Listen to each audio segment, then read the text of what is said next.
What's going on, everyone? Welcome to Bourbon Bullshit Podcast with some good friends, great drinks, and a little bit of BS. So grab a seat, pour up something neat, and welcome to the show.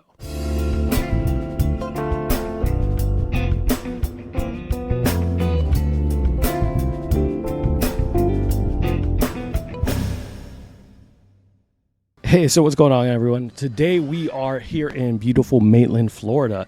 Today I'm actually joined with a good friend. Well, actually, yeah, we became good friends through the courtesy for a while. Absolutely. So today I'm here with Josh Schaeffer Yep. From the Packwoods Bar in Maitland. This bar is actually not open yet, so we're behind the scenes. So, this is the privileges of having your own drinking podcast. Today, how are you doing, Josh? Doing well. Happy to be here. It's good to see you. Awesome, man. So you excited about this new concept and this new bar, right? You guys are opening up probably in the next couple of weeks? Yeah. So we're looking to do our grand opening within the next week or so.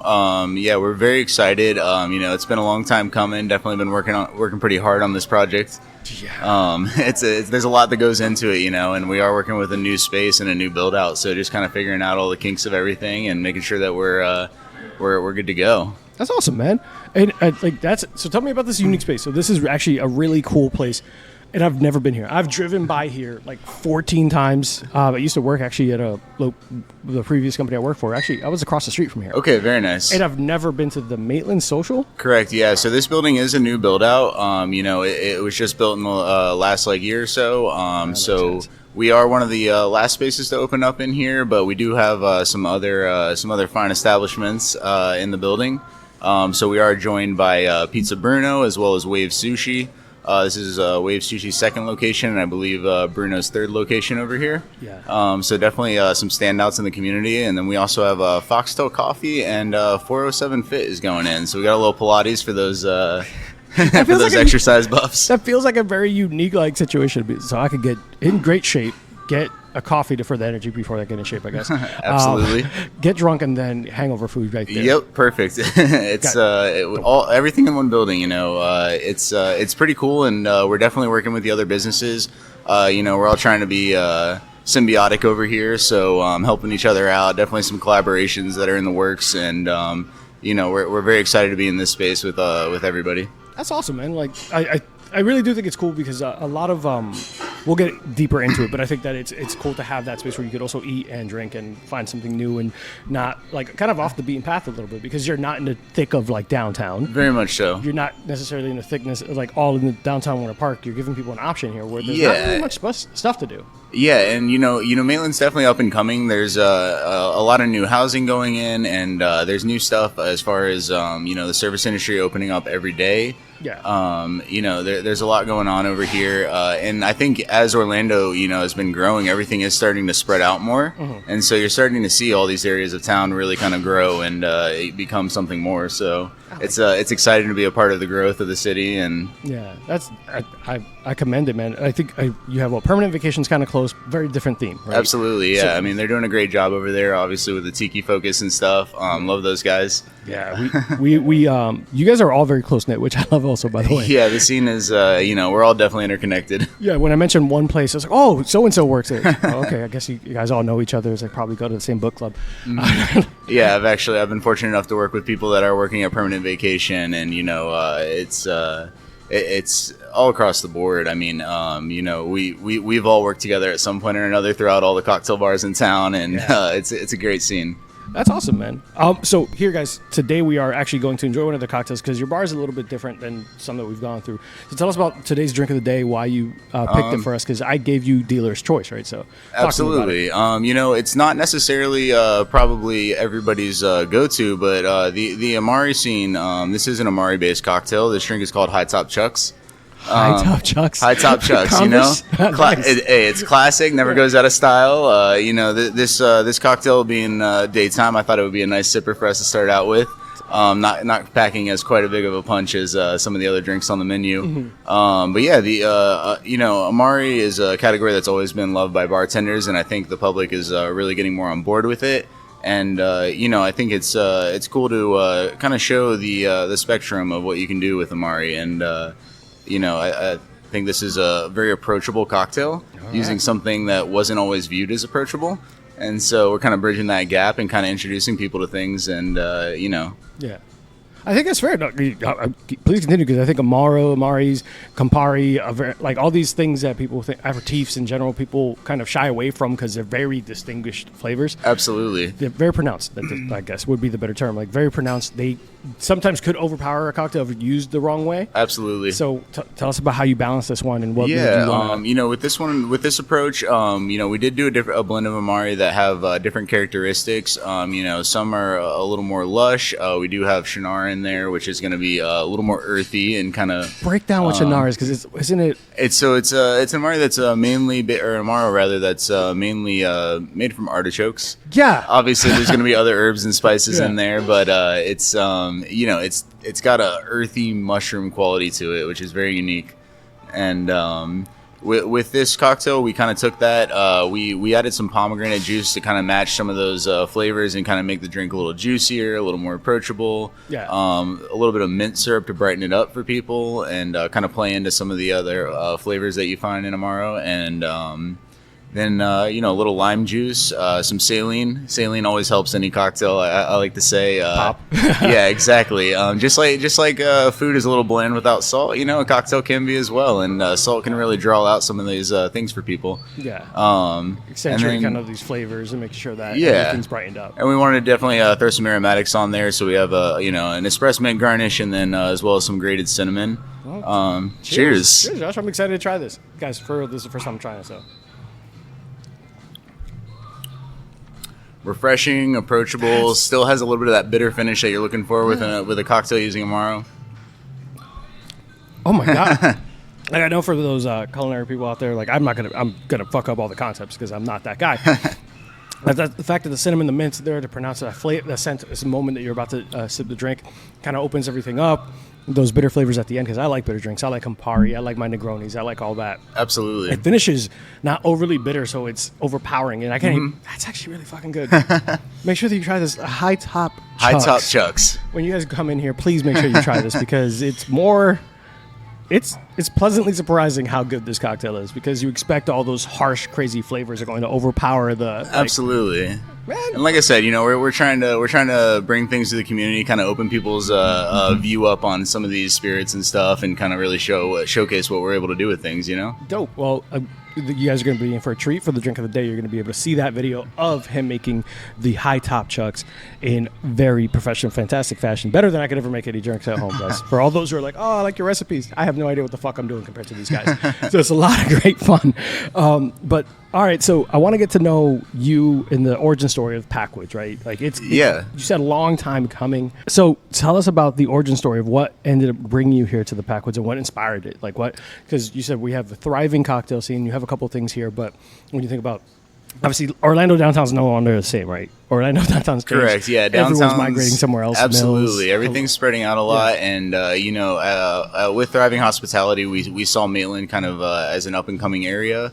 That was kind of lacking a standard cocktail bar, and so we wanted to bring that to the community over here and kind of be the bridge between the neighborhood bar and also you know, bringing very nice cocktails to people, still having you know, an appeal to the locals, and you know, you can come grab your shot and a beer and not feel bad about it. You can, but we also wanted to make cocktails approachable for people. We do have a huge focus on classics and kind of elevating those and kind of showing our variations and what we want to, you know, we want our cocktails to still be somewhat recognizable for the most part, and approachable. Awesome. And then we're also kind of diving into we have a beautiful back bar, I should say. Oh, and you guys are getting pictures with all the with all the space we have. You know, we wanted to bring a large assortment of spirits to people, and also just kind of, you know, show people what's out there, and you know, we want to do a little bit of everything. So we're kind of covering all of our bases. I actually love that, man, and I love the fact that you brought up that you wanted people to be able to get their beer in a shot and not feel bad about it. Absolutely. I think, you know, there are some cocktail bars in town that are amazing. They do a phenomenal job, but not necessarily for everybody, and they're not bringing in that local neighborhood business per se. You know, it's just more a little more intricate, and so we kind of wanted to be that middle ground of that for people. I think that's fair. I think it's only fair because one of the things that as a consumer, right, we have friends that we want to go out, and you could, they know who they are. I'm not going to talk about it. Gotta. But there are friends that will say, hey, man, they're just not as, I guess, accustomed to the cocktail experience, and they don't know fashion because everyone knows an old fashioned. But if you were to tell him, hey, Rise versus this, or this some aperitif versus this, they would look at you like, I have no idea what the fuck is going on. I just want a beer and a shot. Absolutely. And it makes it so it's warm and inviting for everyone, and you don't have to kind of, as a consumer, segregate your friends. For sure. Today's a fancy night out or a day we're gonna get cocktails. These people might not want to go. Now you can bring everyone to the same spot. So. Indeed, and we still have a great beer selection too. We have a nice little wine program going, and even our cocktail menu, even the more experimental stuff, we have it laid out in a fashion where it's very easy to read, and it definitely guides you through in a way. I'm excited for everybody to see that once we get our menu books in and everything. But we definitely kind of laid it out there for everybody, and we wanted people to feel comfortable kind of diving into some new things. That's dope, man. Yeah, because having it here kind of not forces your hand, but gives them the opportunity to say, well, everyone's ordering the left hand, or everyone's ordering this random cocktail, or everyone's ordering high top chucks. It looks cool. It looks weird, but I might, for someone who might not necessarily drink cocktails, it gives them the opportunity. One of the things I've also noticed, for those who, obviously you guys can't see the back bar, but when you stop in here, I do love the fact that you do also support local. I see Sin Nombre, which is a local brand, one of our really good friends and supporters of the show. Absolutely. I do love Forward Slash and everything they're doing over there. You got Mike and Tim. Those guys are brilliant. They're putting together a lot of really cool products, and we actually plan on doing some work with them in the future. One of our focuses with Packwoods is we wanted to put a big emphasis on education as well. And so we're planning on hosting a lot of events, whether it's bringing in different, distillers and producers, and doing, meet and greets and tastings, and kind of like, allowing the community to interact with these other figures in the community, and kind of really showcase some things. Yeah, man. I love everything you guys are doing. I love the aesthetic. The guys here did a fantastic job of building a space where it's warm, inviting. It almost feels like you can come here in the middle of the day, which I am here. It's the middle of the fucking day, so screw you guys. I'm getting drunk at noon. Feels like you can do this in the middle of the day, still enjoy your... It doesn't feel like this closed off, and I love places like Mathers. I love those places where it feels like really moody, better at night, and this feels like a everyday vibe. We're fortunate enough to have a lot of windows, a lot of bright light in here. We're not trying to hide from anybody. We're out here in the open. I love it, man. I love it all. So overall, like after this, not that I always think about like what's next or anything, but is the vibe to make this something you expand on, or is this something not the vibe, but I guess the goal for you? Packwoods is going to be a standalone, but we do want it to become kind of a staple in the community. So we definitely want to expand on what we're doing and keep moving forward. I mean, we always want to be progressive, right, and stay on top of the scene. Within the hospitality group, Thriving Hospitality, we do have, some other projects in the works and everything. They will be different concepts, but, we have a diverse portfolio of establishments and talent and different things. And, we're just going to keep building on that as we move along. I do love the fact, too, that since you came from a different location, all that, you have all those peers and all this, you could continue to build on it and work with those concepts and work with a lot of the things that made those places successful. Like you've already started talking about the education stuff, right? So I'm assuming eventually cocktail classes and all this random. Absolutely, yeah. We're gonna be doing cocktail classes, and like I said, we're gonna be hosting a whole bunch of different people, whether it be distillers, locals from over at Forward Slash, all sorts of different things. So I love that. Man, this is a beautiful location, guys. So make sure if for date nights, for just hanging out, hey, it's been a rough day at work, and I know it's a pretty busy, pretty busy intersection. This main intersection right here gets very, very, very busy at traffic hours. Yeah. So, guys, to avoid traffic, just stop here at the Packwoods Bar. Yeah, exactly. Just wait out the traffic. Come have a drink or two. Come hang out with us. Share some good times. We'll have some conversations. Yeah. And it's a perfect kind of space where you can have your locals and your regulars, right? It's absolutely. Be awesome. So I'd love to hear it, man.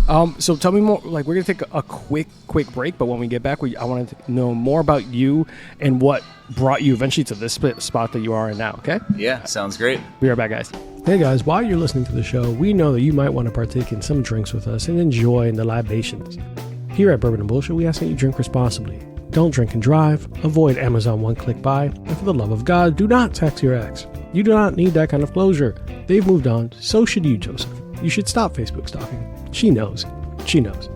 Now, All jokes aside, don't do anything dumb. Take care of yourselves and be safe. Thanks, guys. Now back to the show. Hey, guys. So we are back, and we're going to get to know Josh a little bit more and what brought him here to this actual spot in his professional career.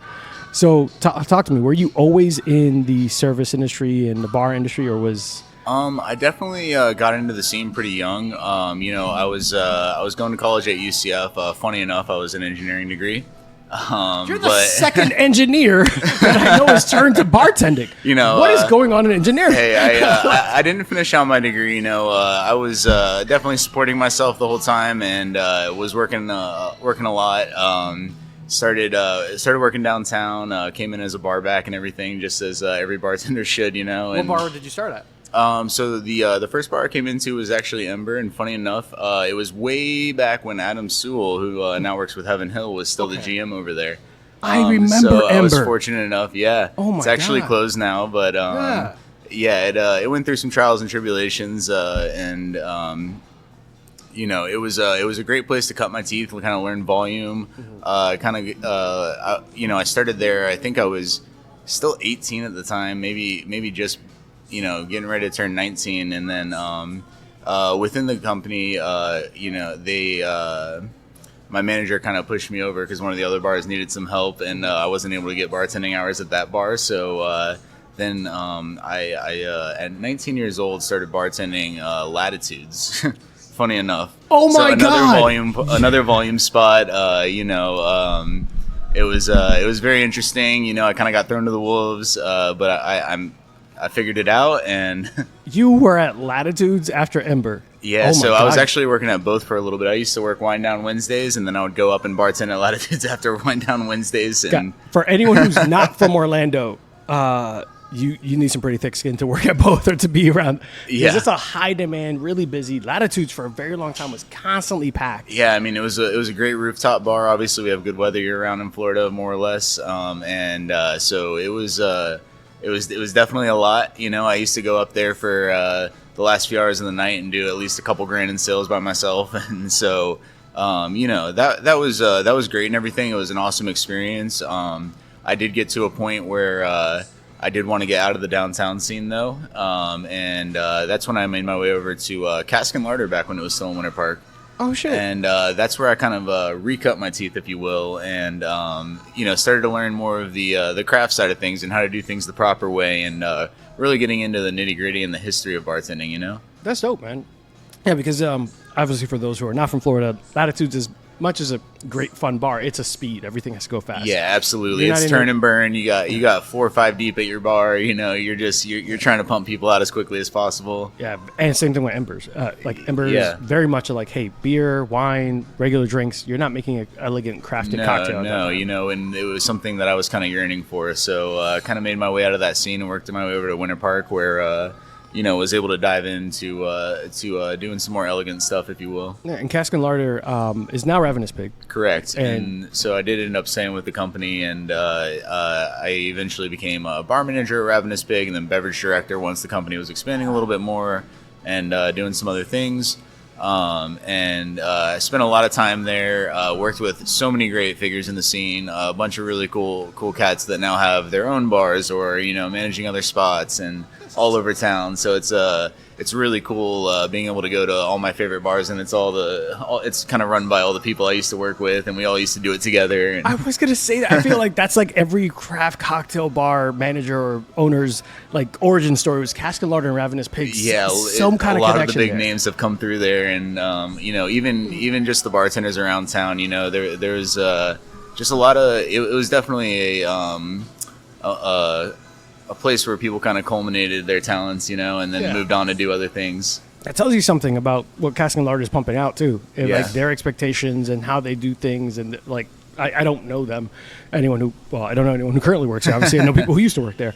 But it tells you something about like that cocktail program and everything that they were doing, because there was a lot of success stories that came out of Cask and Larder. Very much so. Very much so. Even well over a decade ago, you have some of the big names in the scene where, some of the original bartenders and managers over there. Mm-hmm. Going back to like Eric Foster and those cats. Yeah, man, it's crazy because not you, but because I'm a drunk, so I'm a lush. So I drink a lot of places. I have seen a lot of the people that I now know and love in bartending started at Cask and Larders, The Woods, the Courtesy Downtown, Mathers. Absolutely. Like when you find kind of your passion, you keep gravitating towards that very niche scene. Mm-hmm. So it seems like it's a very close, small community that is always bringing in, hey, here's a new protege. Here's someone who you're going to see more in the scene. But it's a lot of the same faces. You see people like Tracy that work at / here and there. Yeah. What were you going to say? Well, I was gonna say too, going back to like the Woods and stuff. Billy used to manage over there. He's been the GM at Courtesy for quite a while. And I was fortunate enough to work with Billy at Cask and Larder and Ravenous Pig a little bit about a decade ago, and then more recently took on an AGM position over at Courtesy, and was before I got onto this project, and so. It was very nice to be able to reconnect and get behind the bar with Billy a little bit again. And yeah, you ended up over there for a little bit. How long were you there? Because I feel like it was like at least the whole time that they were open downtown. I mean, in Winter Park. It wasn't quite that long. I wrapped up earlier last year with Ravenous Pig, and then made my way over there. It was actually, I think they've been there going on 2 years already now, if you believe it or not. And I was there less than a year. Oh, really? I thought I saw you there. No, maybe once again seeing the same faces at different locations. I will say I've definitely guest bartended at Courtesy plenty of times prior to that. You've definitely seen my face. Then in that's there, probably so, right. I was like, I feel like I saw you longer. Yeah, it's I was always in there too, so hanging out with the guys. So with that and doing originally wanted to be an engineer. Halfway through being an engineer, or some part of the way through being an engineer? I got to a point where I was doing really well in the industry. It became a huge passion of mine, and financially getting through college, I was already in a bunch of debt, and I was already making really good money. So I found a new passion that I enjoyed more. Kind of decided I didn't want to be behind a desk for the rest of my life, and so I decided to take. It is very much overrated. It's nice to be active and.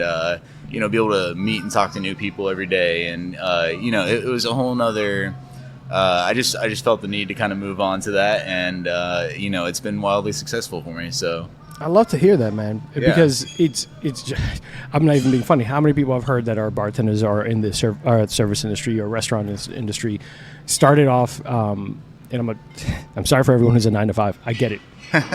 Some people, it is their passion, whatever. But that started like this corporate pathway, and as either a means to make money during or just for shits, like they got into bartending. Yeah. Billy's origin story is he needed money for jiu-jitsu equipment, so he starts bar backing. Like we've had people who are an architect and it's like, we have a nuclear physicist, nuclear engineering, Lance Winters. He's like, I'd rather make really good whiskey. What the shit? So it's funny. I've worked with people in the industry that there's one gentleman I worked with. He was a college professor prior. College kids can make you want to drink. Teaching in general. Yeah. So people come from all walks of life and find solace in the industry, and it's a beautiful thing. So. Yeah, there's once again we talk about it on the show all the time. 3 universal languages is music, food, and alcohol. Indeed, it's what brings everybody together. I mean, everybody's got to eat and everybody's got to drink, and it all goes hand in hand. And those are kind of some of the staples of life that really bring everybody together. Yeah, completely agreed, man. It's really just cool to see that you were able to find your passion and keep building on it, and ended up here at the Packwood. So, so you said less than a year at the Courtesy. You're like, you kind of dipped out. At what point did you decide I need to do the Packwood, or what led you here in this role? So and your position. We never even covered. What's your position and everything here? So I am the general manager here. Mm-hmm. So I'm running the operations on this side of things. Obviously, like I said, we do have the Thriving Hospitality Group behind us, and They first started reaching out to me probably mid-year last year is when I first started kind of hearing about this project a little bit. And as things got closer, everything kind of timed up perfectly. And so I would say around the turn of the year is when I really started diving heavy into this project and getting everything going. So, I was very fortunate to be brought on. Here, 2025? So this is only like 3 months in the work? I mean, like I said, it's been in my ear for quite a bit. Mm-hmm. And as we were waiting on the build out and all the different things going on and the contractors, my position kind of became more intensive at the turn of the year. So we've done a lot in a very short time, and we were fortunate enough to be able to get open as quickly as we were able to. It's you see so many bars get dragged out for. I mean, some places don't open for a year after they're supposed to, and everything. And we were able to really push things along here and make it happen. So. That's awesome, man. I'm happy for you. I know that when we were at the Courtesy and you're like, hey, just so you know, I'm probably going to be working at another. I'm like, what? What's going on? What are we doing? I think when I first started kind of talking about it was back in October when I first started kind of dropping little hints that I was getting involved with another project. Yeah. And, didn't want to start talking about it too early. Wasn't sure exactly where things were going to be or how soon we were going to be on the scene. That's exciting, though. I mean, it was exciting when you brought it up. I was like, this is always a really great space for. I like variety, right, and being able to have those options. Mm-hmm. And I think every consumer does. I'm not going to lie. Some people have their. I want to go to my same bar. I want to go to the same place. I want to do this. I like having the variety is the spice of life. I like switching things up, and I think doing something great date night or giving more in options for people, and to really be honest, competitiveness does elevate everyone around you. Yeah. So opening a new space in Maitland where I felt like it was a long time coming where we needed more options. Yeah, it was definitely, like you said, it was definitely needed. It was a long time coming. And, it was something, too, going into this project. We weren't sure, exactly how the community was going to receive everything. And we wanted to, like I said, kind of be whatever anybody needed us to be. So we took a very broad approach to things, and so it was very interesting, and we're just really happy to be able to bring something cool to the community and really kind of like share what we're doing. Awesome, man! And never look back at engineering. Just decide, before we go on break this. Have you ever gone?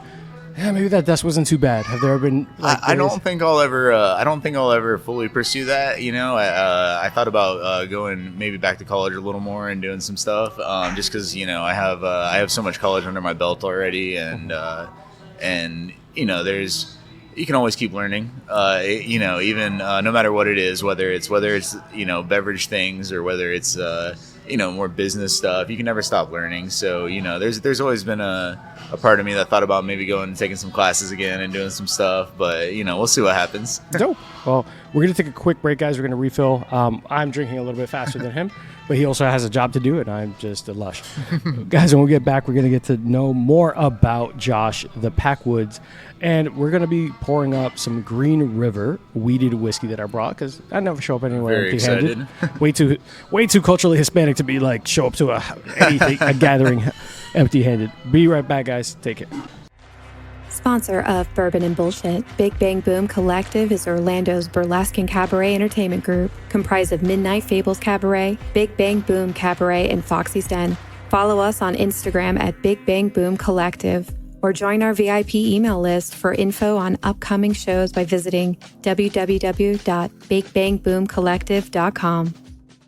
Hi, guys. So I am back with Josh Schaeffer from the Packwoods Bar in Maitland, Florida, and we're going to have our first pour of the day. This is a Green River Full-Proof Kentucky Straight Bourbon Whiskey, and for those who want to skip ahead and don't want to be part of the nerd part, well, press a button. You'll be fine. For those who want to know a little bit more, just going to share some quick facts of the Green River Distillery, and relatively unfamiliar with the brand. I'm not going to lie to you.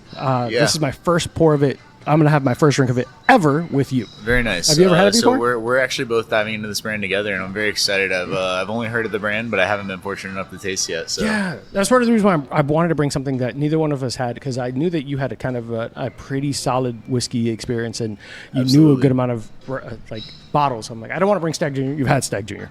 I didn't want to bring the Weller's Full Proof. You've had Weller's Full Proof. Heck, absolutely. On Mitchell's last day, I brought a Weller 12, and someone else had already brought a handle of Weller 12. I was like, what the hell?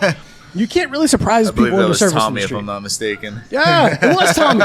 It was Tommy. I was like, what the shit, man? Go ahead and make me look silly. No, and it's always fun diving into new stuff. That's what it's all about. Yeah, exactly. So Green River Distillery, founded in 1885, is the 10th oldest licensed distillery in Kentucky, proudly in a KY10 designation. So you can find that information online from them. Their mash bill compositions for this one is a unique one. It's 70% Kentucky corn, 21% rye, and 9 malted barley. So a decent amount of rye content in there. Yeah, it's a higher rye. So I like the spice. I do too. I'm a big fan. Yeah, like when people are like, oh, I don't like. I make fun of my friends, and I'm sorry. Well, I'm not really sorry. I'm going to keep fucking with you. When they're like, oh, I don't really like rye. It's like, you probably don't really like spicy food or seasoned food, do you?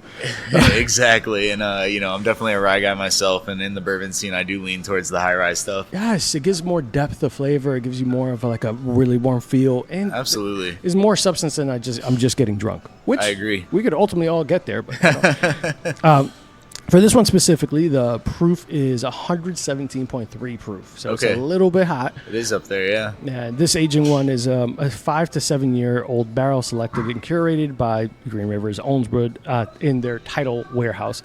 So this one's going to be a decent age. You can tell a little bit of the depth of color. 5 to 7 years, definitely a nice sweet spot. I think with bourbon, I don't prefer anything that goes too high. I mean, You're using New American oak. You got all that char on there. I like that kind of middle ground. I don't like these huge age statements on bourbon all the time. I was about to say the same thing, and I feel like there's the gain, the work versus the reward type of thing doesn't always equate, right? Yeah. There's a certain level of age. Look, I'm not super refined. I'm not one of those people that are speed smelling and figuring every single nuance out on my palate. So after 10 years, I'm like, I don't really notice a difference. Yeah. And not enough. There are bottles. I won't lie to you. Absolutely. There's some fantastic. Every barrel is different, and there's definitely exceptions to any rule. But 100%. yeah, I very much so agree with you. Yeah, and if anyone wants to send me a really old age bottle and you want me to test it, that's fine. I'll take it too. Yeah, we can run through some do some trials. Exactly, I'll do it. You can tell me if I'm wrong. We'll sacrifice ourselves. Yes, I'll take a hit on a $1,300 bottle. That's fine. I won't pay for it if you're sending it. So this one, obviously, you're gonna pick up a lot of those notes. We'll get there. The appearance and when the finish, we're going to get there as well. Kind of we see it's a little bit, actually not one of the darker ones I've seen, but one of the things I do want to also touch upon is the revival and expansion of Green River, as we talked about. We didn't really know too much about it. So after a period of dormancy, the distillery was reconstructed in 2014, with distillation resuming in 2016. So by 2022, Green River was reintroduced, and in 2024 they released this foolproof expression. Part of the reason why we haven't heard of them in so long is they were just not functioning anymore. And you see that a lot in the industry, obviously, with prohibition going on and stuff. Like, a lot of places did shut down, and I've loved this big revitalization. You're starting to see a lot of these old brands that find their old, mash bills and find these old recipes, and they're kind of bringing these brands back to life, and I love to see it. That reminds me of there's a brand called Dad Hat, and they looked up the first ever rye recipe or whatever, the oldest rye recipe they can, because in Pennsylvania, when founding fathers came here, they were trying to replicate whiskeys from the UK and obviously from England, and the main grain they found was rye. So they were able to find, we'll make it with this. And Dad's Hat follows this old school high rye recipe, and they've never changed it. They do one thing and do it really well. Sometimes that's the way to go. I mean, it's when you can specialize in something and really get after it, you can make something beautiful. So exactly. Yeah, you do something, you find it, you're like, hey, I love this. I'm going to keep doing better and do it better. And you see very often when someone or someplace tries to do too much, they end up putting too much, not enough energy in one thing. They kind of at everything, but absolutely, not terrible. Yeah. So definitely is one of those brands that it's one of the least familiar brands I'm familiar with. That was a lot, really weird structured sentence. All my English professor friends and all that, leave me alone. I'm sorry. It's been a long weekend. What's really also cool about this is it's a pretty solid price point. So it only comes out $59 bottle. I haven't really found any other crazy something where I would equate it to a Buffalo Trace's B-Tack or anything. Yeah. Secondary market's crazy on that. But we're going to try this together for the first time. It was founded by John W. McCullough in 1885, and that's all I really know. So as we continue to drink this and getting to know you more, we'll dive into that later on. So stay tuned for bonus features about Green River. I was going to say that's a very early DSP as well. So number 10, we're definitely diving into some history here. Yeah, it's going to be fun. It's going to be excited. Fun. But cheers, Josh. Cheers. Hopefully enjoy, and we're going to ask you some more questions the more drunk you get.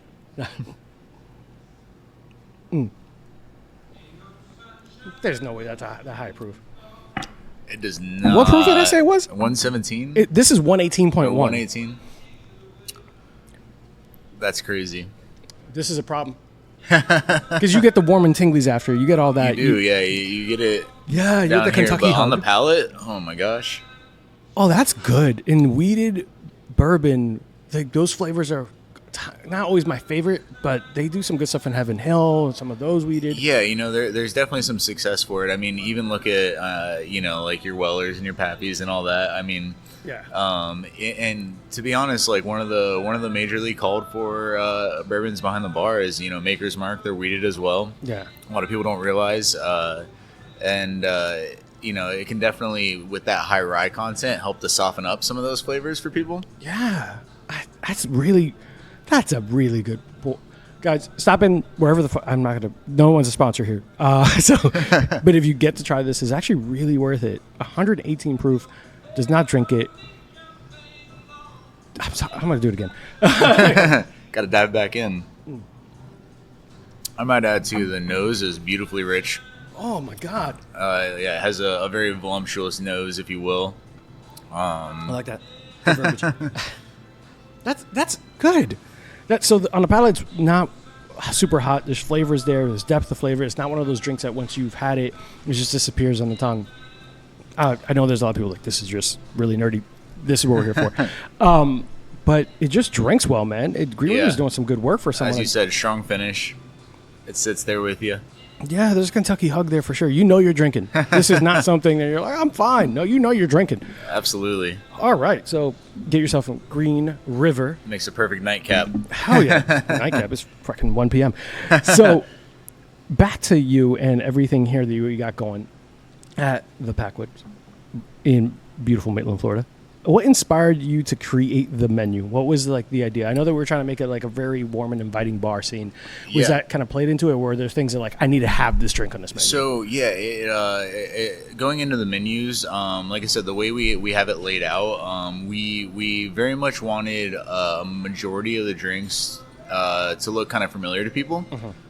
So we want people to know, that's definitely a variation of a Manhattan, or that's, there are some more bespoke cocktails on the menu that are a little more, we still have that for the people that want high top chucks. But, yeah, exactly. High top chucks is a perfect example. So we definitely get a little experimental with some of the drinks, but we did want a lot of the menu to be approachable, and we definitely have some good descriptions kind of laid out. So in the book there will be, kind of the categories, if you will. So we go into different spirit categories and classifications of cocktails and have like a few drinks per page. And with that, we provide a little bit of literature on the left side. And so that literature kind of also helps guide the people through, what that cocktail is and what our goal was with that cocktail, or maybe, what we might have changed up in the variation of the classic. And so, we approach the cocktail menu just trying to make it as approachable as possible for the community, and kind of, like I said, introduce people into things that maybe they're not used to, but we didn't want them to be scared to order it. Because like you said, so many places you go in there, and to a lot of people that aren't in the beverage scene, it might look like gibberish. They might not know what all these things are, or what those ingredients are in the cocktail, and then they don't order it. And, they're missing out on these experiences because it isn't laid out enough for people. And so we kind of wanted to take that element away, and and just get people comfortable. That's such a fucking brilliant and insightful way of seeing it, right? I will be the first to tell you that shouts to Billy Mitchell and all of them, because there were multiple times they would have an ingredient on a cocktail on a book. But I'm not a very bashful dude. But there's a part of me that's like, I'm just going to Google this because I don't want to ask what they might go. Oh. Yeah, and we don't want people to be embarrassed or feel out of place, and so. I mean, they've never made me feel that way, except Mitchell when they started to get to know me. They're brilliant over there, and they definitely help. But we wanted to kind of push that along even more, especially being one of the first cocktail-driven places in this area in the direct vicinity. Yeah. So we wanted to take that approach, just because we weren't sure what the community was going to be like here. So that's awesome. I think that's such a fucking smart thing a smart way of approaching it, because it's going to make people a lot more experimental too. As you do start to expand on stuff, they go like, well, I kind of already had this, and I already trust the people here. And we're still going to have a seasonal menu. We plan on doing weekly specials. We still plan on having a lot of fun with it. We've got a lot of really creative talent behind the bar. Yeah. Our bar team I'm very happy with, and everybody kind of has their own niches, and like we can definitely be everything that people are looking for, no matter what they're looking for. So That's funny, because I was going to ask you, are there times where you've had a concept in mind and you're like, I think this is fucking brilliant, but someone is going to look at me like, Most definitely, being in this industry, like, you always dream of the different things you want to open and different things you want to do. And, as somebody in this industry, when I go to other cities and big cities and stuff, I like to dive deep into, I want to find those niche, weird places and stuff. And like, it makes sense to me, but there's definitely concepts where I feel like they, might be missing out on some stuff just because they aren't as approachable. And, so that's definitely a thought that crosses your mind when you start diving into, concepts and what you actually want to do. I mean, at the end of the day, we're all still got to make money, right? And so here, gotta make money. Just gonna lay it flat out there. So you gotta be, and you're the industry of making money in sales. Yeah, you can't be too exclusive. You can't put yourself too off the map for people. Yeah, especially in an industry that's so competitive and so much going on, and you want to make yourself approachable yet still distinguished enough that people want to come here versus somewhere else. Absolutely. So creating a different experience for them and creating something unique is going to be something that will set you apart. Aside of just your location and the vicinity to all these other companies and organizations, being like we talked about early on when you said, I want people to feel comfortable getting a shot and a beer here at the same place that I'm making an elevated Manhattan that people don't realize is an elevated Manhattan. Hey, that's dope. I think that's really smart of you, and I think that tells a lot about the work you've done in the industry. Yeah, and at the end of the day, our industry is called hospitality. We are here to be hospitable. We're here to be open arms for people, and kind of be their little retreat from life. And so we need it. Yeah, you're telling me. These times are crazy, but we're hoping to be a little gym for people while we're going through everything. That's awesome, man. And you're a couple of weeks away from opening up fully to everyone, and you're excited. I know that. What's the process look like for when you guys are coming up with the menu? Is this, because I've seen in other locations, bartenders will present stuff, all that. But since you're so early on, is this something you own independently, or everyone still does it?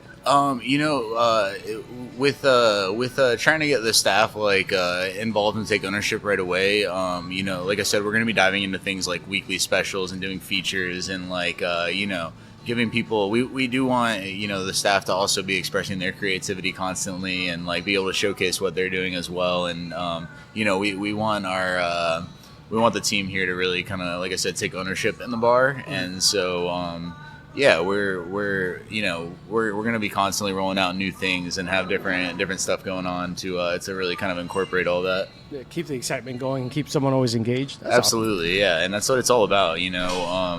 I was fortunate enough to come up in places where I was given a lot of free reign. I was given a lot of time to R&D and time to experiment with stuff, and that's kind of what helped get me to where I was. And so I just want to be able to be that for other people as well, and let people flourish and really kind of open up. You can't grow without a little bit of failure and all that. Absolutely. What would you say was a cocktail that you made that you thought was going to hit and it was not? Hate to put you in the spot, but that's a funny question. When Malort first came to Orlando, of course I wanted to do a Malort cocktail. Oh no! And we experimented with it, and there was some all right options, and stuff like that. But there are certain ingredients that are really tough to use. That no matter what you try, it doesn't feel like it's good enough. You might make something good, but it doesn't feel like it's something you should really showcase. You should never put Malort on a menu. Yeah. So, but we were all very excited when Malort came to Florida. So we were ambitious and wanted to try and do stuff with it. What was the cocktail that you came up with, if you don't mind me asking? Funny enough, I had a bartender working for me at the time, Todd, and we kind of we're diving into stuff together and kind of kept experimenting with it. And one thing we found is Malort surprisingly works really well with grapefruit, which they're two bitter things. You think they would clash hard, or but something about grapefruit and Malort works really well together. And I actually should credit this drink more to him than myself. He created the Malortini that we used grapefruit liqueur in it and stuff. I can't even remember the entire build. It never went on the menu. But it was a fairly approachable Malort cocktail that used a decent amount too, not just a quarter ounce, not just it was the base spirit. Oh my god! And like I said, I can't even take credit for that drink at all. But it was when we were going through trials and errors together. I think that was the best thing that came out of those times. So that's dope. That's funny because I didn't expect Malort. Not that I know what to expect, but I'm always surprised when people are like, "This is the worst cocktail I've ever made." Yeah, it's and I've had a lot of trials and tribulations with other things as well. There were definitely things that sometimes you go in with an idea and you gotta scrap it. I find that particularly when you try to name a cocktail before you make the cocktail versus making the cocktail and naming it later. Typically trying to lean in too much to a name or something funny that you thought of is a little bit harder, and those are the ones you end up having to scrap. The ones that feel forced and not natural. Yeah, exactly. So, it's funny then, but more or less most cocktails I've been able to finally work them out and make them work. That's awesome. Well, to anyone who hasn't had Malort, don't. Just stay away from it. Just don't do that. Anytime someone tells just get your friends to take one. If you ever stop anywhere and they're like, oh, they were either doing Rumplemints or Malort shots, tell Billy I said hi first. Shout out to Billy with the rump. Rumplemints is one of my favorite shots. But Malort is one that you do it once and that's it. If you're going to ever do it, it's not worth if you're in Chicago, you have to. Yeah, you have to. Even the dive bars are going to throw it at you left and right. Yeah. I remember seeing a video online. It's where if a customer complains to a bartender, my drink isn't strong enough, he's like, oh, I got you. And they top it off with Malort. I'm like, that's great. That's great. You want some more? All right, here. Now you'll taste the alcohol, I promise you. It's not even that high in ABV. No, it's so fucking awful. It's very intense. But with that being said, in the same vein, I always ask bartenders this, and bartenders, people working in the industry, what has been your least favorite cocktail to make? Because we see these trends in social media. Everyone wants a Negroni Bagliato with Prosecco. Or like we see these trends where they become so inundated. Right now is the Espresso Martini. And a lot of people, say, oh, I hate speaking in Espresso Martinis. Honestly, I don't have any problem with it. I don't find it to be any different. 99% of the time, I love making whatever drink people want to drink, Okay. I try to be open to that. But if I had to... really kind of pick your least favorite cocktail. Call out something that I think doesn't really have a place in the scene is the Ramashin Fizz.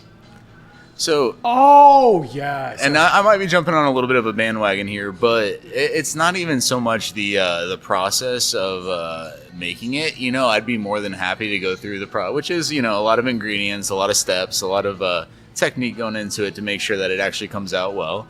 And there's nothing wrong with that. I'd be more than happy to do that if it were a better tasting cocktail.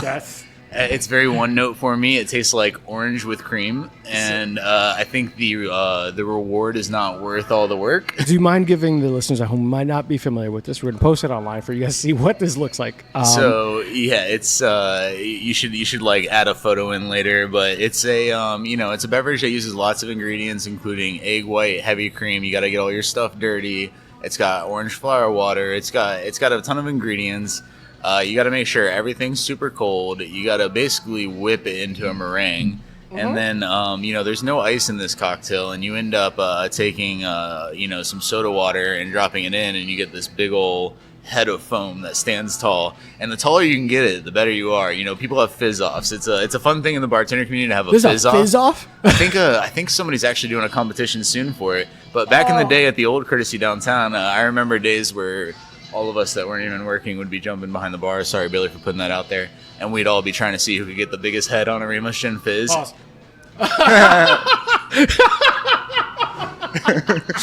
Go on.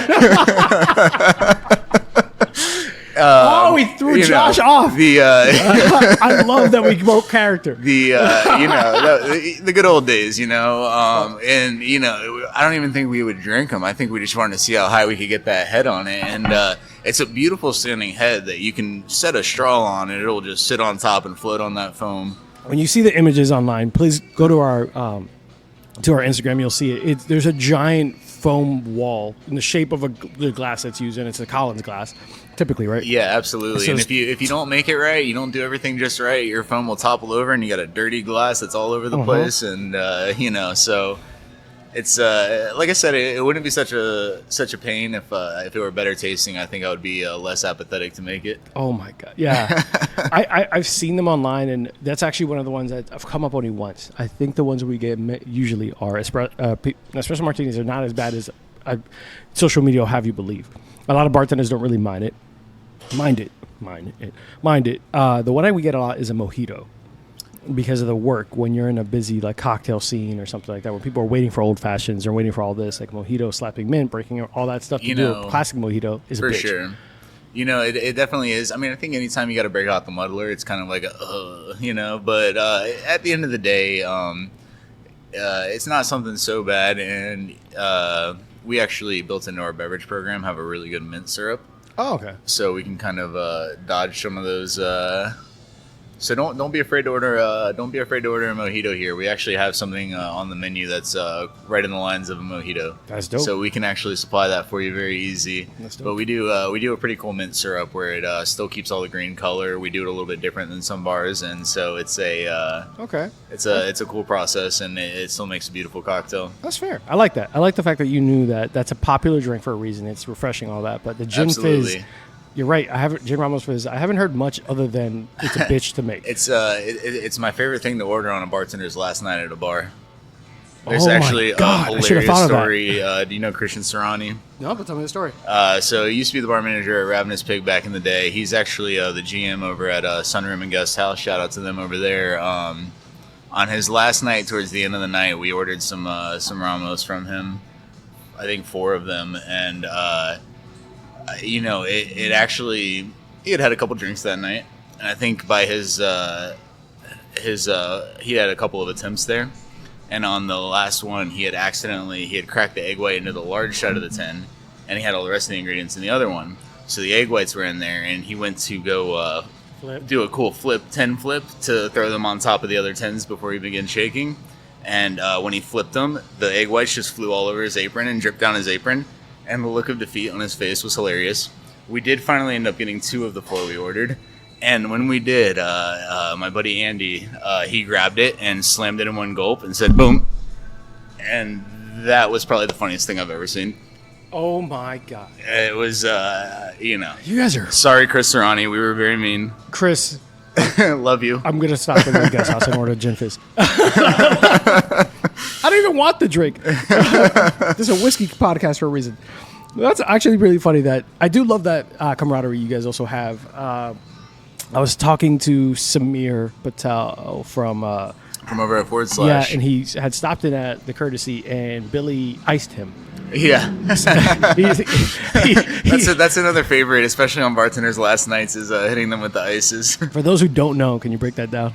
Yeah, so basically you go around and Smirnoff Ice, go around and hide them, and if somebody stumbles upon one and they see it, they then have to chug the Smirnoff Ice. Yeah. And they do sell mini ones, by the way, which are easier to hide. You can put them in the bottom of somebody's fruit bowl. You can do whatever. That's also another favorite for bartenders' last nights, is to hide ices everywhere in the bar.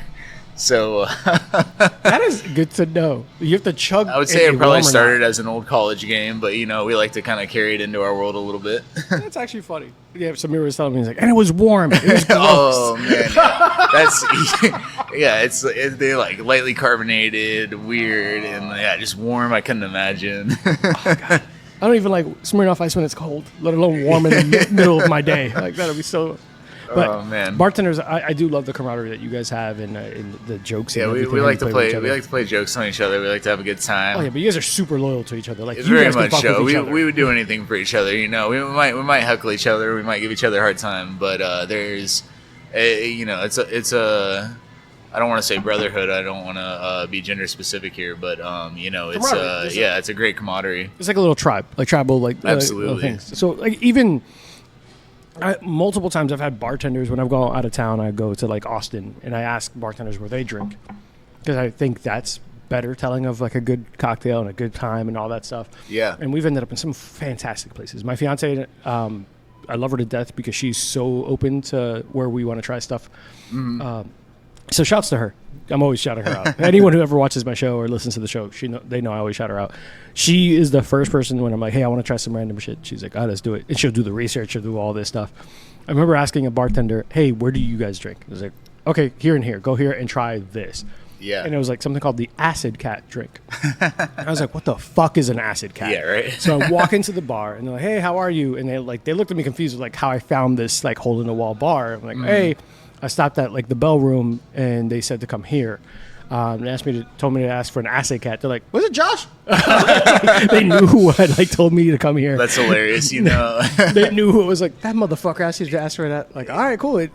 I'm just warning you, it's a little different. Yeah. We used to kind of play jokes on courtesy all the time, actually, and we'd send people over there to heckle like Mitchell about different things, and and then he's like, he knew exactly. They sent you from, yep. Yeah. They knew exactly who fucking sent us. Acid Cat was a really cool cocktail because it had this like Buzz Bell flower. Oh, yeah. So the Buzz Buttons. Yeah. So you would drink a little bit of it. Buzz Buttons are almost like have a numbing agent. So you chew on this flower.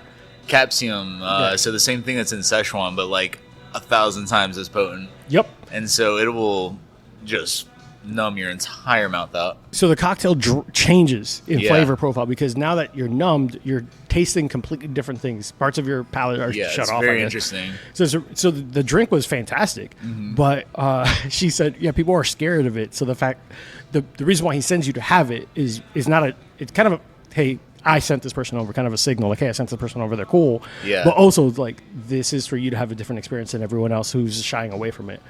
So it was like one of their, like, hey, drink special, blah, blah, blah. Very cool. Warnings, kind of. It's funny, I've almost used Buzz Button in a drink before. I never ended up doing it, but, I did want to kind of play into, like, a bee theme and do something with honey and Buzz Buttons, and, like, but, you would be, the opportunity's still there, right? Hey, I was about to say, like, you're still, haven't opened. Yeah, exactly. You could decide that tomorrow. For sure. But, hell, even me, when after I had it, I was like, what can I do? Because I'm not a bartender. I just, someone who drinks a lot, spends a lot of time in bars. I wanted to bring Buzz Buttons for whenever I had people at the house, we could have drinks together. Yeah. But I would not have had the knowledge to know what cocktail would make this work. Yeah. I thought about different ways to go about it and stuff, and obviously you can use them as a garnish too, which all garnishes should more or less be edible, right? Mm-hmm. And I also was too scared to get complaints and bad. I was like, yeah, because when you just eat it raw, it's like, oof.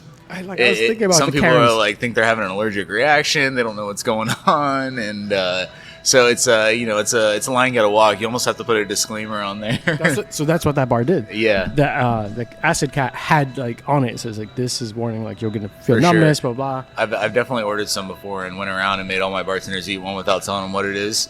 Just you'd order them on Amazon, by the way. But if you order them on Amazon, it comes in like packs of 50 to 100. Yeah. I'm like, I don't need that many. Yeah. But they're a good time, Yeah. I've actually heard of people in between like wine tastings and stuff using them to cleanse their palate.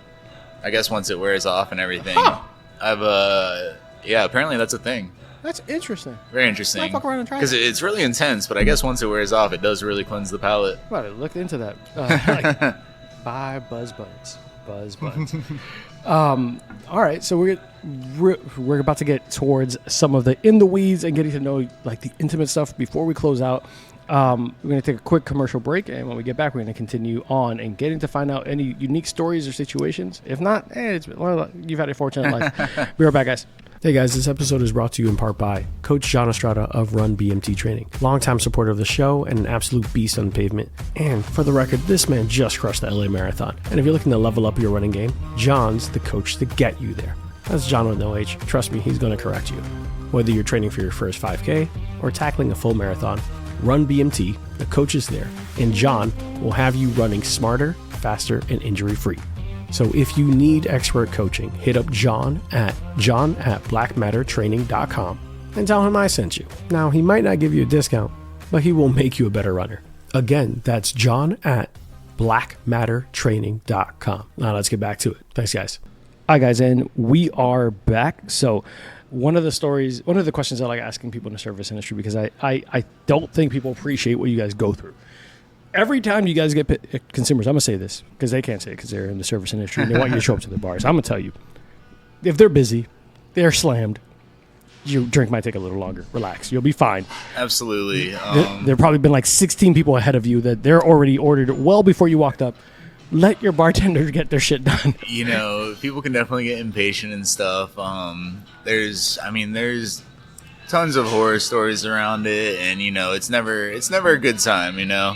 You wanna keep everybody happy. You want drinks in hands. Yeah. I do appreciate when the bartender walks in the bar and sees that you're slammed, and they're like, I'll just take a beer and a shot. Yeah. They're like, you know what I mean? I'm gonna be super easy and quick. So I showed up to like we'll keep going back to them. I showed up to like the courtesy, and they had like a winter event or something. Yeah. Line of people. And Yeah. Billy's like, hey man, what's going on? I was like, hey man, deal with everyone else. Yeah. I will wait out here and play on my phone. So it's always fortunate when you see the homies come through and they're super cool. You're like, all right.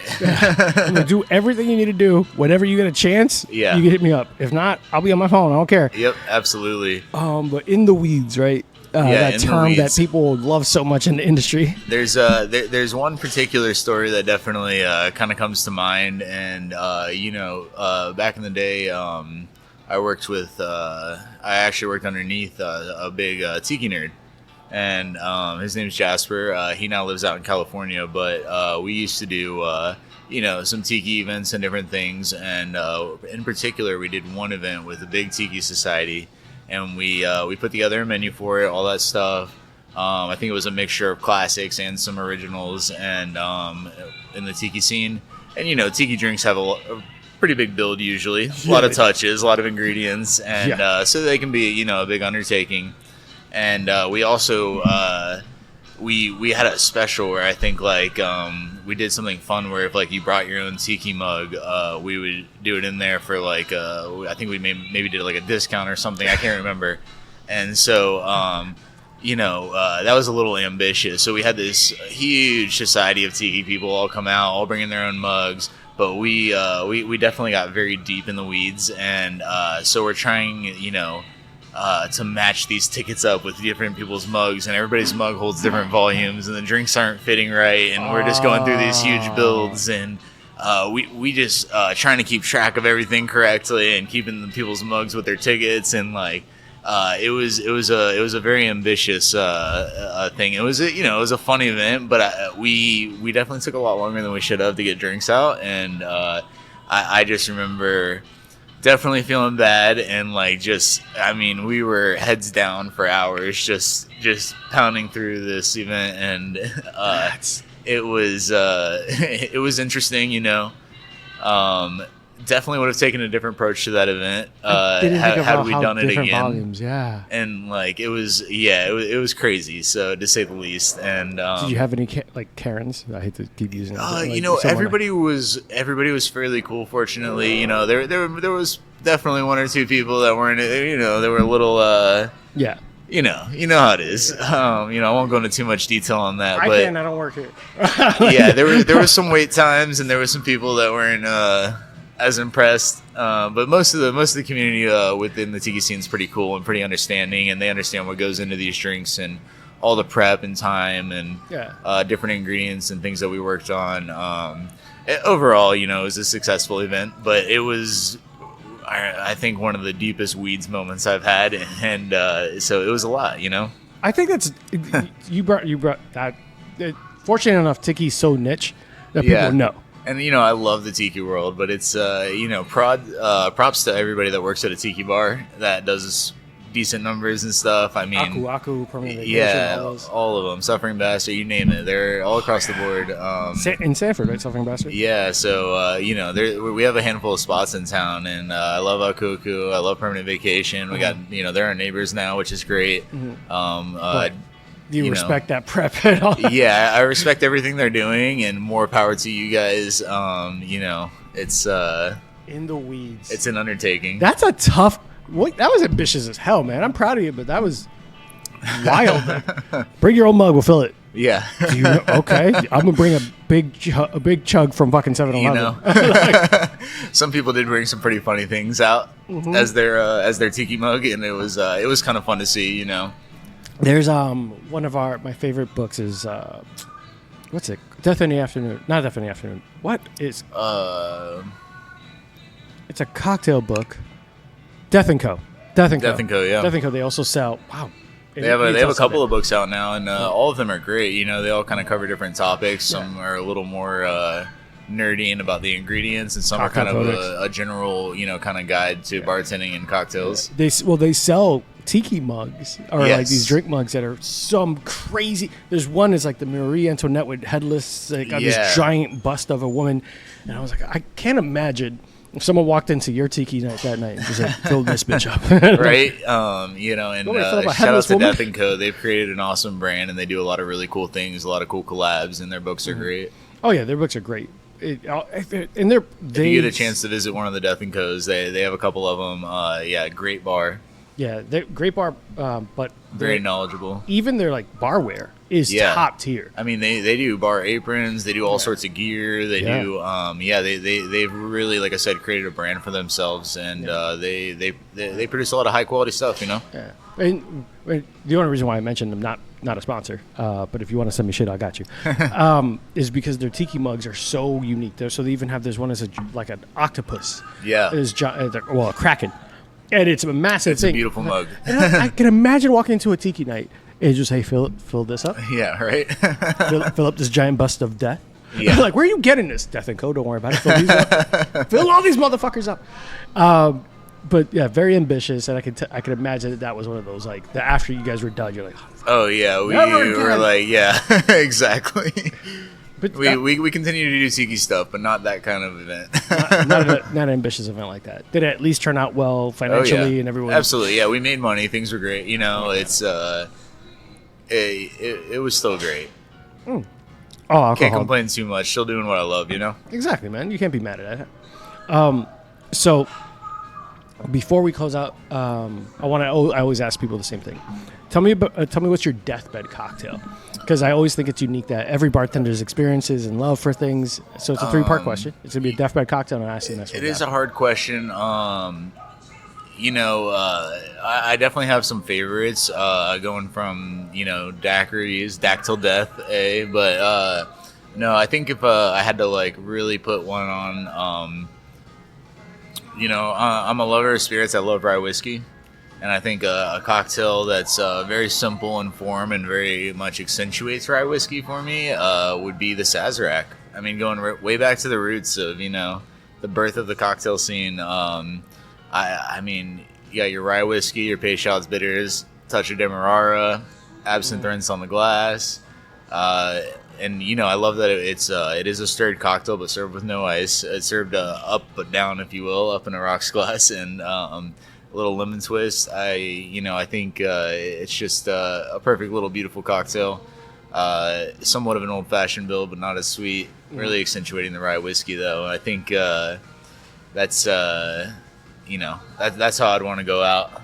That's fair. On a Sazerac. I like that. And going back to the roots of the cocktail scene, like I said, and what I do. So I like that. That's a really strong, good cocktail. Yeah. You'd be surprised. And I also love New Orleans. I was fortunate enough to go there a lot of times in my younger 20s, and Josh, one of my, I think it were might you have throwing been, beads? I think I think one of my, I think it might have been my first trip to New Orleans. I actually was out on the streets. I think I was at like a somewhat of a divier bar, and we went outside. The bartender was like, "Oh, you want to come outside? I'm gonna go smoke with my buddy, whatever." So we go outside. It's like 3 or 4 in the morning, right? And the buddy that comes down the street to meet up with us, he runs a bed and breakfast that was down the road, right? Okay. And this bed and breakfast, it was actually the house that Peychaud's owned when he was living in the quarter, and had he had a couple pharmacies within the quarter. Mm-hmm. And so they asked me, what's your favorite cocktail, whatever. And so I was like, it's Sazerac, and he's like, no way, you're gonna get a kick out of this. So it actually survived the second of the fires and stuff like that. It is an older building in the quarter, and so it had the main house, it had a courtyard, and then it had all the rooms on the back, which back in the day were quarters. And so actually, Payshaw's, when he first moved in there, he lived in the main house, but then he ended up renting out the main house and living in one of the quarters in the back. But the guy brought me in, kind of gave me the whole history rundown, and they don't advertise this at all, but he's like, yeah, this was Payshaw's house. You know, we went over, we actually sat at the little bar in the back of the main floor and like had a drink together. And so, you know, that could have been very well where the Sazerac might have started, because That's where he was living. yeah, that's where he was living when he was making Payshaw's bitters, and they used to blend it with brandy back in the day rather than rye whiskey. And so, you know, because it was also prescribed back in the day. It was medicinal. And This is so, for yeah, my back. as the For my bad back. as the you know, people started mixing things, that's kind of how the Sazerac became about. Bitters were used as medicine. Brandy was used as medicine. They would merge the two together. And so that was kind of a fun experience to kind of learn about that house and to be able to see that at like 4 a.m. in New Orleans as like a 21-year-old or whatever I was. Still kind of like learning the industry and trying to get to know Yeah, that. absolutely. Out there throwing beads and then ending up in a historical. New Orleans is always a good time. I feel like I always have a real cool connection to the cocktail scene there. I mean, Yeah. I've had snackeries with Beach Bum Berry in New Orleans. I feel like every time I go, something cool happens, and then, you know, it's a very unique town with a lot of history. And Yeah, there's not enough credit given to the actual like cocktails. Like you hear about the hand grenades, you hear about all like the hurricanes, the first hurricane. but I mean, you go back to the The history hurricane to of drink, it. not every weather. Yeah. Like, yeah, very touchy there. No, yeah. For someone's like yeah. canceled. Talk about the drink. Yeah, you know, you go back to like the birth of the cocktail scene was there. You know, you had your French 75s originally Yeah. made with cognac when all the people were coming back from World War I and all that. Yeah. And you have, you know, you got your Vauqueray, Four Corners. That was the quarter. I mean, you got, you know, the staples of the cocktail scene kind of originated from that town. So it's got a lot of magical history to it. Yeah, man. I think there's a lot to be like appreciated in New Orleans. I remember having not like a disagreement with one of my friends. Is like, oh, I don't like, because we've gone to New Orleans during Mardi Gras, and he's like, oh, the streets are dirty, but it's fucking Mardi Gras. It's a giant party street. Yeah. What are you talking about? But he's like, I don't really love going there. It's like the food's amazing, the drinks are amazing, the culture is amazing. And the quarter's old and it's dirty, but you Yeah. also still have downtown that has Yeah. a nice scene. You have stuff Yeah. on the bayou. Like, there is other parts of the There's city other too. If that's not your Yeah. scene, you don't want to get in that nitty gritty. Yeah. There's other beautiful parts of Yeah, New Orleans. but- You know. But that's what. Also, my point was that it's like Orlando has a dirty like party Yeah. scene where everyone's like the floors are Definitely. sticky. Wall Street, hey guys. But Like, you know, our music scene also doesn't even touch theirs. And Yes. the music, the culture, the Yes. food, the drinks. I mean, it just brings people together. yeah, and 100% never ever like I'm a big proprietor of like going to places like I said, I go where the bartenders drink. I go where the people who the chefs eat. I try to go there. Absolutely. Austin, Texas, one of my favorite places to visit. They have 10th Street. They have a Yeah. whole website dedicated to the gross stuff that happens on South Street. It's like 10th Street fails. So I have not seen that. I'll have to take a peek. yeah, you have to take a peek at that. It's actually freaking hilarious. But like every area could have a bad like downtown hidden area where people get drunk and make an ass of themselves. But the culture ingrained, the food, the nightlife, the history, French Quarter, if you're a spooky person, which I am, I love horror movies. Yeah. The ghost trails and all the things that they got going. Absolutely. Like, there's so many cool historical facts that happen out in New Orleans. So being able to actually see where those bitters were created and possibly the Sazerac was created, Yeah. I'm jealous. It was really cool. It was just a 4 a.m. detour in a city that doesn't really sleep. It's one of my favorite things. I like what you get into at 4 a.m. I used to go to visit Walmart, and now you're like, now I found out where the Sazerac might have been made. Yeah, exactly. So that's a dope thing. All right, what's your Mona Lisa cocktail? What's one drink that you've either had or made that's like perfection? This is a great question. You know, I was barely 21. I was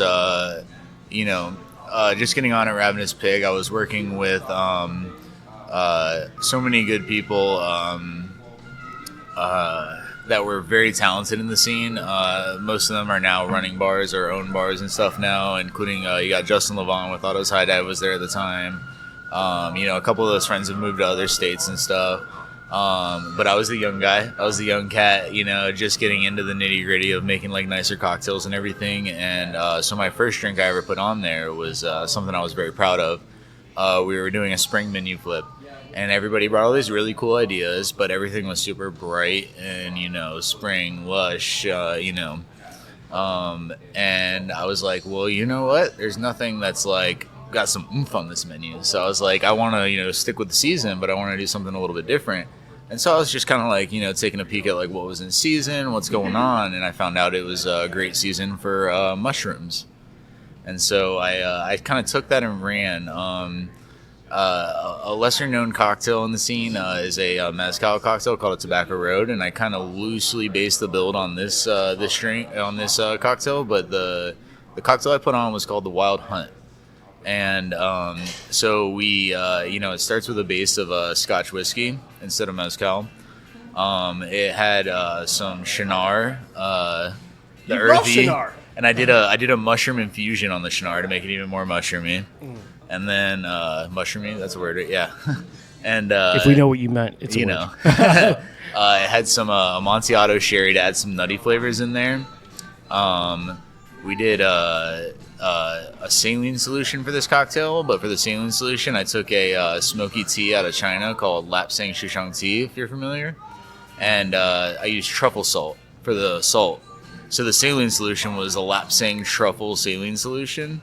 Okay. There was like a touch of cane syrup in Goddamn, there. Josh. Yeah, it was a stirred cocktail. Did a lemon twist on it. It was like super umami, earthy, mushroomy. I mean, it's a cocktail I'm very proud of. I'll still rip up variations of it all the time. Funny enough, there is a very cool cocktail. Not the same build at all, and not exactly the same concept, but there's a cocktail going on our menu called Close But No Cigar. And it uses some similar ingredients in it. And, is that a callback to that cocktail? And it is a little bit of a callback. And I haven't, So, the Wild Hunt's something I'm very proud of, and I wanted to kind of like pay homage to that. So it's it's not exactly based on it, but it loosely has similar flavors, similar ingredients. So you got to come check out the Close But No Cigar over here at Packwoods. We will try to get that. So guys, don't worry about it. We're going to try that. So that's all. So when you featured it, what did everyone's response was? Was it like, oh my god? Yeah, I wasn't sure how reception would be. Obviously, it's playing with flavors that not everybody is super accustomed to, especially in a cocktail.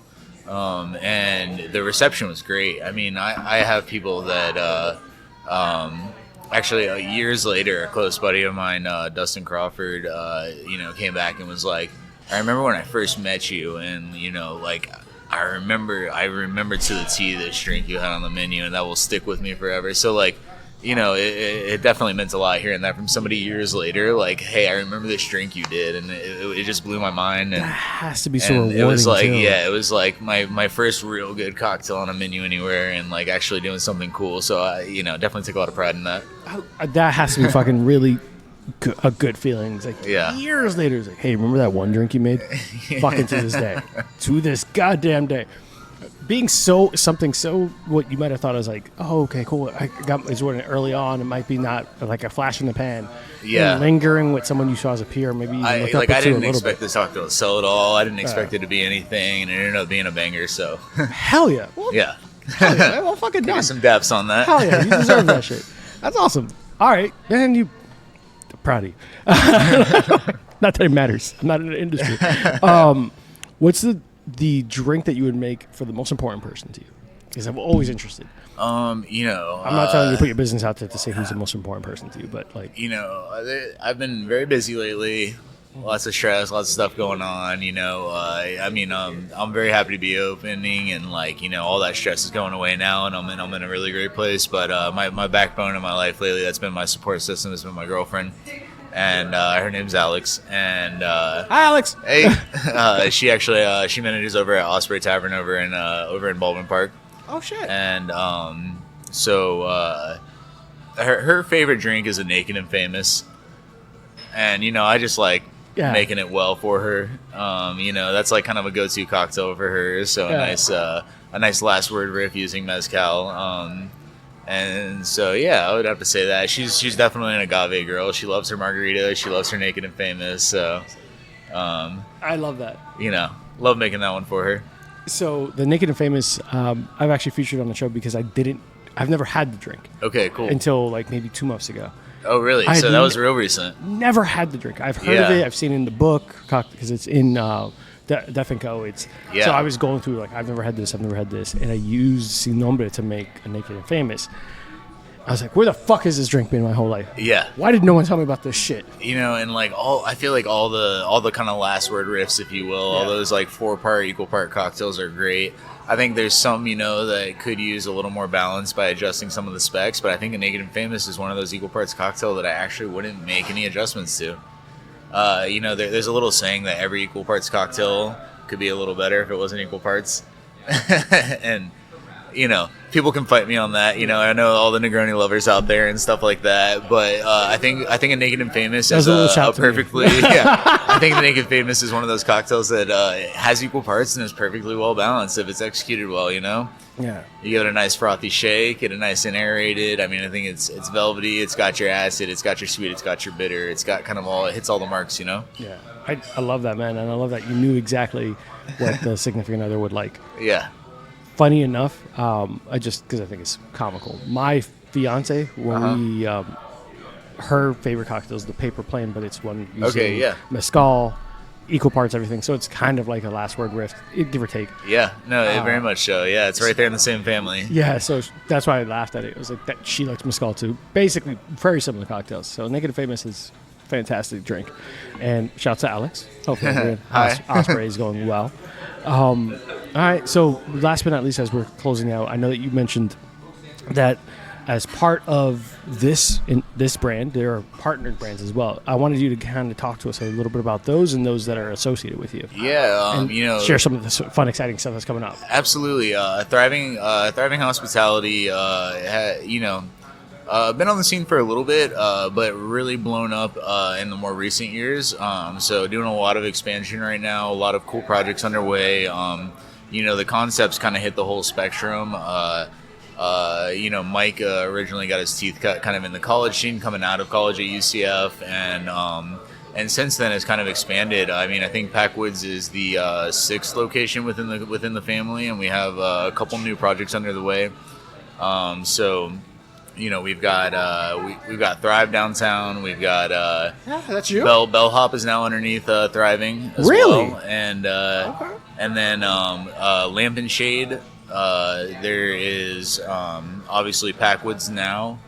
We still have one bar over in the college town, so Bounce House, which UCF is really slim pickings nowadays. There's only about 2 or 3 college bars over there, unfortunately, due to all the expansion and growth and the population at UCF. It's all high-rise apartments and everything now. And then out in Tampa, we actually we have a bar over there, Ivy Rose. Another cool spot out in Tampa. But in the near future, we do have we do have a location coming to a food hall over in Apopka that used to be an old grain and feed store. So we've just kind of started peeping information about that. Okay. So that'll be kind of like a satellite location for us, if you will, and we will be the only bar outlet within it. So food and beverage available from us over there. And then we actually have another project that's still under works right now, kind of going into the downtown area in one of the new high-rises. So we'll have a lounge-style space in the base of one of the high-rises doing breakfast, lunch, and dinner. So, keep your eyes peeled to the Thriving Hospitality, the Instagram and all the pages and stuff. We'll start peeping some more information as things get closer. But there's a lot of cool stuff coming up, and I'm happy to be a part of it. I'm going to be helping out a little bit, getting these places open, and so it's going to be lots of work going on right now, and I'm very happy to be part of this big growth period for us as a company. And so it was a perfect time for me to come in, and just lots of exciting stuff going on. That's awesome, man. I'm excited for you guys. We spoke about it earlier. The more options, the better. Honestly, Absolutely. I think one of the things that you've seen over the last 5 to 10 years in Orlando is that there's an expansion of need for good food, good drink, good nightlife options.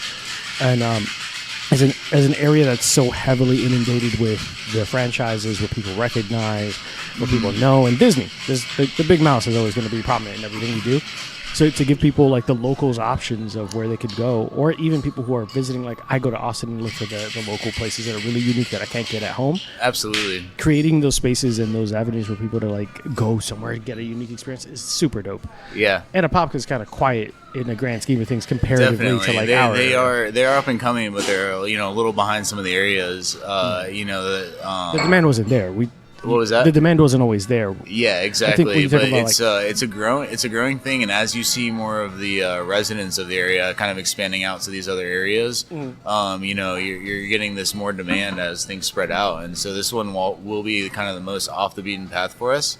So it'll be exciting to see what happens over in that area, and we're very excited for that. I end up there for work anyway, so I would probably just pop up for no good reason other than like, hey, saying hi. Yeah, I want to get naked and famous. Absolutely, And so we'll be able to deliver, That'd be awesome, man. I think it'd be cool to see that growth, and it's called Thriving Hospitality. So just in case people thought that he was talking about how well hospitality is going now, Thriving Hospitality is the name. For sure, and even growth within Packwoods here. We do have some more programs that'll be coming along in the near future. We do have a package license here. So do you want to throw that out there? If you taste anything you like or see something really nice on the shelf and you want to take it home, we will be able to sell that for you. I have a business expense card. Mind your business, guys. Yeah, exactly. So as we introduce people to new things too, we want people to be able to take stuff home, and so it'll be really fun to unravel that. And we look at implementing things like we're going to do a locker system as well. So tell me about the locker system. Yeah, so there's a few places in town that are doing similar things. I think the closest thing in our vicinity would be like Corona Cigar. Okay. They have lockers in the back. If you've ever been to the bathrooms there, you pass by them all. Everybody's got their whether it's a company locker or personal locker, you can store things. And so those systems are cool. You kind of rent the locker, and we'll sell you bottles at a really good price, and so we're getting a lot of allocations over here. A lot of heavy. I'll send you some pictures. Heavy hitters, and so if you see a bottle up there and you want to make sure it's always available to you, if you get a locker, you can buy them at a pretty good price and keep it here. Keep it here. You can go bust open your locker, kind of show off to your friends a little bit, or whatever have you. Keep it exclusive to yourself. Yeah. That's a fun program we're going to unravel. I think it's something newer for our company that we're kind of figuring out. I think that makes sense, especially in this area, especially for people because it's a very heavily business-oriented area. Absolutely. So you got law offices and stuff. Yeah. They want to come have happy hour after work and be able to impress clients, grab their impress. Yeah, exactly. So there's a lot of opportunity there, and it's something I'm very excited for. We already have a lot of interest. Oh, definitely. We might have to expand the locker program at some point. Even looking at what they have allocated behind the bar, it makes me like, do I really want to share that with people? Yeah, and all jokes. We're also going to be working alongside with Liquid Ministry. They do small bottles. I saw that. So we're going to have some nice logoed up small bottles that we're going to be working with, and so with the Liquid Ministry, we'll be able to not only sell nicer pours to go. So we can put a little closure on there and sell like pours to go straight to people out the door if they want something a little nicer, but like 2 ounces to take home or 1.5 ounces. That's awesome. But also, I think doing little fun questionnaires for people renting lockers and maybe doing some fun little gifts and drops and different things in there for them, something for them when they open up their locker to be like, little surprises. That would be such a dope idea things. Too. Absolutely. We even plan on possibly using those bottles for little take-home cocktail kits and stuff where we, put all the ingredients together for you. And so, a lot of things to unravel with this space as we get moving along and get everything set. And Josh, that's super fucking exciting. Yeah. Way to bury the lead. There's a lot of great ideas. I was holding back a lot of information. What the hell? You got some whiskey in me, and now we're. I'm gonna pour more, guys. Let's see how much we can get out of him. But I think the locker system is cool, especially for those who have gone to Corona Cigar Bar out either in downtown or I think they will also have one in Lake Mary. Yeah, they I know that about that one. That is cool to be able to not have to travel with your shit. Absolutely, and also not to be the weird dude to bring not just for bottles of booze, but wine too, or whatever have you, whatever you're into, Yeah. That's going to be funny making fun of myself. I was like, or be the weird guy who brings his own bottle to bars. Mind your business. I didn't know they sold it here, okay.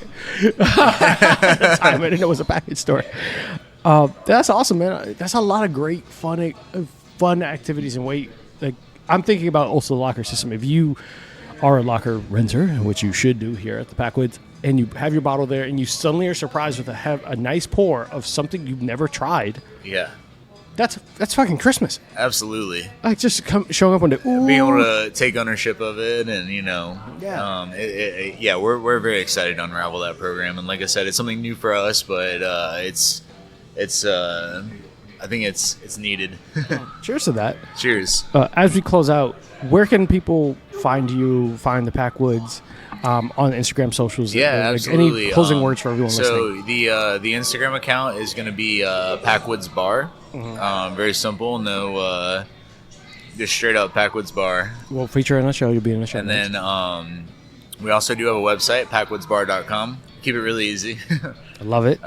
So yeah, I think our website's still a little under construction. It still says coming soon at the moment, but as we get ready for this launch and do our grand opening, you'll start to see a lot of content flowing in there, and it's you'll keep posted on there because we'll also be posting about different tastings and classes and different things we want to do too. So that's kind of that'll be a nice hub for any kind of information on exciting information, events to come and pop-ups, and we're planning on really getting into like the community, both on the broad terms of the liquor community and then also the local community with different like partnerships and pop-ups and different things. So we definitely want to host a lot of events, and like I said, we're gonna have a big focus on education. We're trying to bring your education to the area, get everybody up to speed with what's going on in the scene, and we want to be a hub for that, For those who are looking for like date night type of things, it's a perfect spot, man. Oh, 100%. I mean, we got cute little tables, we got nice little areas. I mean, it's everything's super comfy. Bro, I will show you guys at some point, but this is a fantastic space, really comfortable. And there's more really furniture sweet. to come. We do have a patio space as well. Yeah, still early on. So we got some stuff. We will be adding some patio furniture outside and some other aesthetics. So yeah, it'll be a great hangout. I like it, man. I love everything you guys are doing. But we're gonna close out. I know you guys have stuff to do. I've stolen you away for 2 hours. I should probably get back to work. Any closing words before we go, outside of like where they can find you? Anything to listeners at home? Anything? I just want to say it was a great time sharing a dram with you. Always a pleasure. It was good to see you. Yeah. Arthur's doing great stuff over here. Keep following. I appreciate the support. Yeah, absolutely. And like I said, just keep posted to our pages. We're going to have a lot of exciting stuff going on. Don't want anybody to miss out on anything. You can definitely subscribe to like newsletters and stuff. We do have an RSVP on our Instagram right now with a link. If you do RSVP, once we do our grand opening, there will be a voucher for a free cocktail. Shit, I gotta go. So I already signed up. I need my damn free cocktail. Yeah. So we'll be sending that out soon when we do the grand opening launch, and we want everybody to kind of get in here, kind of see what we're all about. So definitely RSVP, make use of that. Love to hear it, man. Love it. Well, guys, we're gonna close out. Josh, thank you for having me here. Absolutely. At the Packwoods. Cheers again. Cheers, my friend. Always. Cheers. I'm going to take some more pictures, drink some stuff off the screen. Mind your business. For those, make sure that you're checking out the Packwoods. Let them know that Arthur sent you for Bourbon BS or whatever my show name will be at the time. Mind your business. We'll get there. And make sure you drink responsibly. Don't text your ex. Avoid Amazon. Buy. Please drink responsibly. It's not my fault. It's none of our faults. Be smart. Fucking get an Uber. There are multiple organizations that'll help you make sure you get home safe. Absolutely. But if you like what we're doing, make sure that you're following on all the socials at Bourbon _ BS, because cursing is people are finicky about it. But Bourbon and BS or Bourbon Bullshit, you'll be able to, if you like to get to see more of the behind the scenes and exclusive content, make sure you're subscribed to our Patreon. Even $1 will get you exclusive access, and certain levels will get you free glasses with the Bourbon and BS logo on it. Very nice. So they're heavy, really good tumbler glasses. Love that. So shouts to everyone who has already shared images of their glasses and they're enjoying them. I love getting the random text message from people I don't know, or the DM I don't know, of my magnets or the glasses. So if you want this exclusive swag, coasters are great as well. Coasters are, thank you. Got them sitting at my house right now. You do? Oh, yeah. Hell yeah. There we go. Coasters are everywhere. And you need a coaster. You don't want to ruin your tables at home. Be a fucking adult. Don't be a heathen. Use a coaster. The rings in the wood. Yeah. Like, as I get older, I worry about shit that I didn't worry about back in the day. 100%. Like, as a fucking 20-year-old, I was like, oh, fucking fuck this, whatever. Yep. As a like, you know how much this table costs, you jackass? Exactly. You got to have a nice wood table to go with the aesthetic for the bar and everything. Exactly. You have to have a nice bar. You have to keep it nice. 100%. Get a coaster. Get yourself a coaster that curses at you and tells you that whiskey's great. But guys, thanks for hanging out with us. Take care. Be good to each other. And as always, drink responsibly. Yep. Take care, guys. Bye. Thank you so much. Cheers. Cheers. Hey guys, today's episode is brought to you by Burn, Termite, and Pest Control. I first met Joe Byrne on Full Frontal Nerdity Show and decided to give his company a try. They have been the best pest service I've ever had. From flexible scheduling, attention to detail, fair pricing, and everything you love about a small business, I highly recommend Joe Byrne and Burn, Termite, and Pest Control. It's a family-owned and operated business with over 30 years of experience in termite and pest. You can reach Burn, Termite, and Pest Control at 321-297-7985. Once again, 321-297-7985. And let them know Bourbon and Bullshit sent you. Thanks, guys. See you next time.